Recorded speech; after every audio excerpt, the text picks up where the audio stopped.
Sí, el título es, ahora sería el estudio comparativo de la concepción política propia de los habitantes de las Feroe Canarias en la era del nacionalismo. Muy bien. Entonces, yo lo que he hecho es lo que llevo escrito más o menos de la tesis, pues lo he resumido un poco por donde irían los tiros. De hecho, son 2 casos de estudio de los 4 que quiero hacer. Entonces, se podría decir que es la mitad. Y bueno, pues nada. Sí, venga, vamos. A ver, de entrada, el interés de la investigación. Bueno, yo creo que está claro la importancia que tiene el nacionalismo estudiado científicamente desde el mundo académico, ¿no? Para el caso particular de este trabajo, que el hilo conductor teórico es la profesora Leah Greenfield, esto es vía más importante porque para esta autora es el nacionalismo el que da paso a la modernidad, o sea, revierte la ecuación que habían sostenido grandes teóricos como Gellner o Anderson y le da esta importancia. Y por último, fenómeno de gran actualidad en el Estado español clarísimamente, que está escasamente tratado desde una perspectiva politológica en el mundo académico, tanto español como canario.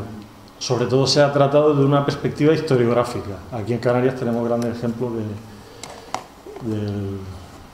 este asunto. El estudio redirige la atención a las aguas oceánicas frente a la tradicional de los teóricos del nacionalismo se habían centrado en el tema más continental. El problema a tratar de una forma específica sería el posible rol jugado por estas manifestaciones de la era del nacionalismo en el proceso de concebirse políticamente a sí mismas estas poblaciones a examen, y de una forma más general lo que se trata es de descifrar la realidad en clave nacionalista para tener así un cuadro más completo de esta realidad político-institucional de las islas. La pregunta de investigación pues sería en qué medida el nacionalismo influye o condiciona esta concepción política propia de los habitantes de estos archipiélagos de estudio en el momento originario de su consagración. Este supondría una acotación temporal del estudio, porque si no sería demasiado amplio. Me centro en los momentos donde estos archipiélagos se consagran como unidades políticas, que yo entiendo que se consagran como unidades políticas en el momento en que son dotados de unas leyes fundamentales propias que venían a reconocer esa especificidad político-administrativa. El estudio se basa en 3 grandes elementos. En primer lugar, sin el trabajo teórico de la profesora Greenfield sería imposible. Es un trabajo súper complejo, pero es un trabajo cerrado, súper completo y te da mucho juego para estudiar los nacionalismos y las diversas manifestaciones. Luego hay un concepto de archipiélago nodriza que yo he ideado. Dentro de este archipiélago nodriza pues estarían los casos de Canarias, de Feroe, pero también entrarían Cabo Verde y Azores. Y por último un método comparativo de estos casos de estudio. Dentro de este método comparativo, las variables independientes que se han cogido pues sería por una parte la identidad nacional del Estado. Después, la segunda variable sería la recepción de esta identidad nacional del Estado en estos archipiélagos, o sea, una vez surgida esta identidad nacional, cómo se acepta, cómo se recepciona la identidad nacional española en Canarias o la danesa en Feroe. Y por último, la tercera variable independiente sería la posible irrupción de una identidad nacional propia del archipiélago o de otra identidad colectiva política que le pudiera haber hecho competencia, por así decirlo, a la identidad nacional.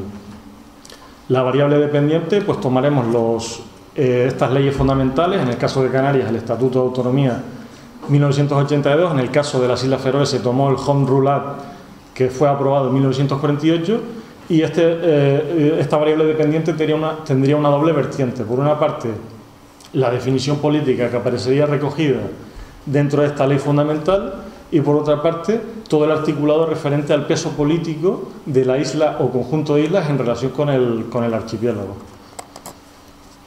Una vez pues, trazadas estas variables independientes, las fui estudiando con el marco teórico de la profesora Greenfield. El nacionalismo danés me sale un nacionalismo individualista, cívico, un nacionalismo dinámico, que es orientado al debate y al consenso. En el caso del nacionalismo español, sobre todo me baso en el trabajo de Jonathan Eastwood, que es el discípulo de la profesora Greenfield, pues habla de un nacionalismo colectivista, cívico, dividido, cuestionado desde sus orígenes, y negacionista con respecto a las otras posibles realidades nacionales que pudieran haber dentro del Estado español. En el caso de las Islas Feroe se produce una domesticación, así es el término que emplea uno de los máximos teóricos de las Islas Feroe, Wiley, que habla de que se domestica y sobre la base de los principios del nacionalismo danés surge a posteriori un nacionalismo feroés, una identidad nacional propia de las Islas Feroe. En el caso de las Islas Canarias, hablo de un fracaso de una implantación de una identidad nacional. Tanto la española como la canaria no acaban de asentarse en una mayoría de la población canaria, estamos hablando de época de la transición y tal, y esto lo que conlleva en el caso canario es un fortalecimiento del insularismo como la identidad política colectiva preponderante. En cuanto a los resultados, vamos rápido, la definición política en el caso de las Islas Feroe es una definición muy compleja, es muy folkesamfund autónomo, pero toda la literatura la he leído en inglés y no son capaces de traducirla al inglés. Esta expresión es súper ambigua y súper abierta. Se podría referir desde una minoría étnica a una minoría nacional. O sea, en el segundo resultado de las Islas Feroe vemos un peso, en cuanto al peso político de las islas, vemos lo que sería un peso político absoluto del archipiélago. Las islas, en la norma fundamental de las Islas Feroe no aparece ninguna institución propia de las islas, ningún gobierno propio de las islas. Todo el rato se habla de instituciones comunes al archipiélago, como puede ser el Parlamento o el delegado del gobierno en Dinamarca, que tiene un nombre rarísimo. En el caso de las Islas Canarias, la definición política que se adopta en el primer Estatuto de Autonomía no se adopta ninguna definición política, lo único puede ser pueblo, pero Canarias, como Aragón, son las dos únicas comunidades autónomas que no adoptan ninguna de las dos definiciones que se propone en la Constitución, ni nacionalidad ni región. Sin embargo, en el caso del tema del peso político de la isla, pues tiene una gran importancia. La figura del cabildo, está claro que tiene un peso político muy importante. No se hace ninguna mención a ninguna institución de armonización o de contacto entre los cabildos, con lo que el cabildo aparece como una institución aislada, ensimismada en su propia isla. Y otro factor en cuanto al peso político de las islas es interesante dentro del articulado del Estatuto de Autonomía de Canarias, la capitalidad compartida entre dos ciudades de las dos islas diferentes, ¿no? De dos islas diferentes. Estamos hablando de que casi va en contra del propio concepto de capital, que habla de un sitio, no, aquí se divide en dos islas. Para el caso de las Islas Feroe, la definición política, resultado en primer lugar, de la irrupción del triunfo de una identidad nacional feroesa, que no nos podemos olvidar que en su momento fue impulsada y legitimada por el propio nacionalismo danés. También es resultado de una división interna del nacionalismo feroés. Desde los años 20 hay una escisión entre aquellos que quieren una ruptura con Dinamarca y los que siguen considerando como nación Dinamarca, pero piensan que está mejor el desarrollo de las islas bajo el paraguas de Dinamarca. Y también esta definición sería el resultado, pues, de la naturaleza, del debate y del consenso propio de esta identidad nacional danesa. Hay una supremacía absoluta, como dije anteriormente, del archipiélago en relación a las islas. Una causa que podría ser causa importante, sin lugar a dudas, sería el triunfo de esta identidad nacional feroesa. Pero yo también aquí me he encontrado con un posible factor variable de confusión que también juega con el caso de Canarias, que podría ser una variable referente a la colonización y posterior planificación institucional. ¿Qué pasa? Que en las Islas Feroe nos encontramos con una institución, el Lagting, que algunos autores sitúan cronológicamente a finales del siglo X, y que esta institución lleva desempeñando las funciones de parlamento o de alto tribunal para el conjunto de las islas desde el siglo X, incluso con la ocupación de daneses y de noruegos. En el caso canario, la definición política, como dije anteriormente, es el fracaso de la instauración de una identidad nacional. Domina la visión insularista. Esta visión insularista se sentía incómoda con cualquiera de las dos propuestas que planteaba la Constitución. Región se quedaba corta, por lo que hemos visto ayer, los derechos históricos del ref y tal, y el término de nacionalidad en una época un poco delicada, donde incluso hay partidos nacionalistas que tienen cierto éxito, pues preocupa también, no se opta por una definición. Reforma del Estatuto de 1996, sí que Canarias ya aparece mencionada como una nacionalidad. Para mí este vocablo, este término de nacionalidad propuesto por la Constitución española responde al tradicional negacionismo de la identidad nacional española de las otras identidades nacionales. Es un término que con el paso del tiempo se ha vaciado de contenido, no tiene ninguna dimensión de carácter nacional como en un principio se pensaban o tenían la ilusión los vascos y catalanes. Luego, peso político importante de la isla. Una posible causa podría ser la ausencia de una identidad nacional común, ya fuera una identidad canaria o una identidad nacional española. No hay una identidad nacional, eso puede llevar a la desmembración o la tal. Pero, como dije anteriormente, la existencia de un factor de confusión que también, como el caso anterior, relativo a la colonización y posterior planificación institucional. Y es que el proceso, por ejemplo, desde el proceso heterogéneo de colonización que distinguía entre lo que serían dominios señoriales y dominios reales, a luego la irrupción de la confrontación político-institucional entre las dos islas centrales, que data desde la Junta Suprema, Guerra de Independencia, pues es un factor a tener en cuenta realmente. Y estas son algunas de las conclusiones que he ido sacando.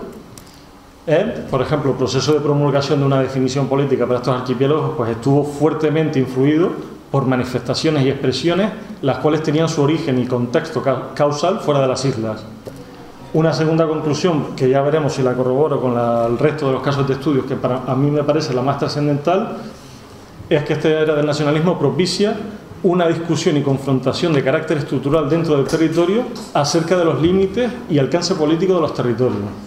Y por último, la identidad nacional propia pues podría suponer supremacía política del archipiélago frente a la ausencia de una identidad nacional que conllevaría un incremento del peso político de las islas tomadas individualmente. Y ya está. Esta es la bibliografía. Muchas gracias.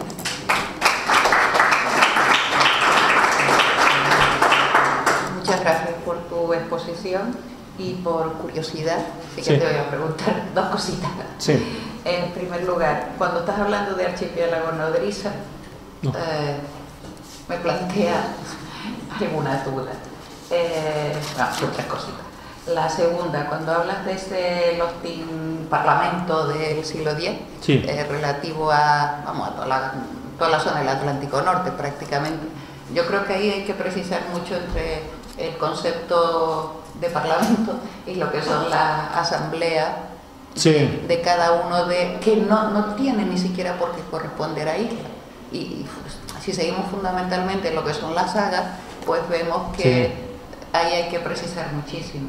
Y en tercer lugar, la tercera cuestión, sé que lo has dicho muy de pasada, pero sí que te animaría a veces cuando empleamos algún concepto, por deformación, tengo que reconocerlo, histórica, has dicho algo así como la importancia o que las diferencias a veces se producen, si no entendí mal, por la colonización y planificación institucional, aunque en líneas generales sí que puedo compartir esa idea. Yo creo que cuando se habla de colonización hay que tener en cuenta, y entiéndeme, no estoy hablando de determinismo geográfico, pero sí las especiales condiciones físicas del territorio, porque es verdad que desde el punto de vista histórico y de todos los puntos de vista hablamos de isla de señorío y realengo, pero que pensemos que el señorío es simplemente una forma de organización exactamente igual que lo que es la monarquía, dentro, al menos en ese periodo de la Baja Edad Media.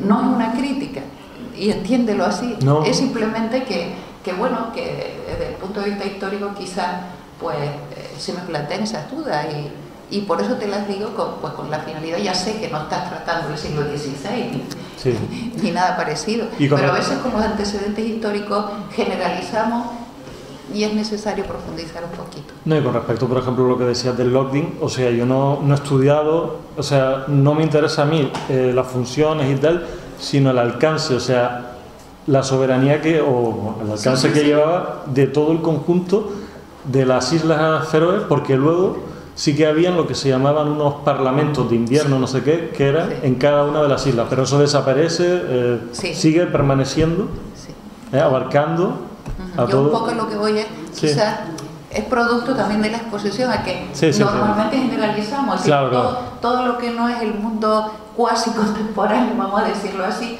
Bueno, pues el caso Sí, de Canarias, sí, sí, esto, señorío realengo Sí, sí. y a lo muy buena, a veces hay que precisar un poco. Sí, sí. Nada más, muchísimas gracias. Vale.